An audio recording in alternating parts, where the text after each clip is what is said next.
going to go back and talk about how to connect those building blocks, and that's when we go back and we create the story.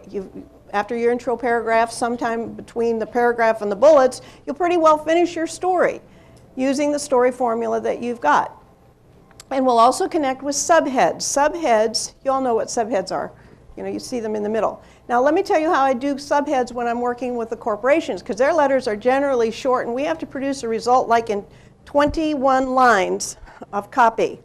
And by the way, we've done that. In fact, I created an entire formula for GTE, a whole series of letters, and we took them that were no more than 21 lines each. They consisted of a headline, a subhead under the headline, and 3 subheads in the letter, and the rest could be copy.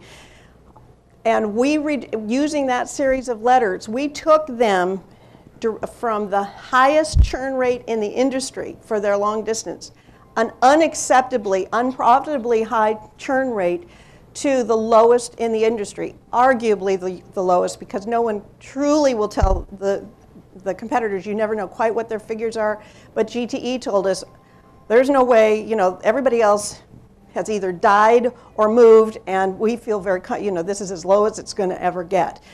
Just using a one-page letter, which is pretty powerful. Now, the way we would do it is we would have it read so that you didn't have to read the letter. You'd read the headline, the subhead, the subhead, the subhead, and you knew what to do. So it kind of told its own story, kind of a story within a story. It was a short form of the story. But there are also some other ways to do subheads, and I'll show you that today. And the finishing touches are the call to action.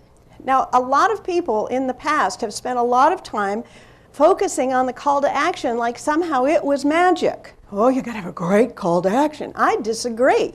If your letter has done its job, all your call to action has to do is create some urgency, like put some deadline in it, but tell them how to enroll or buy and how to pay.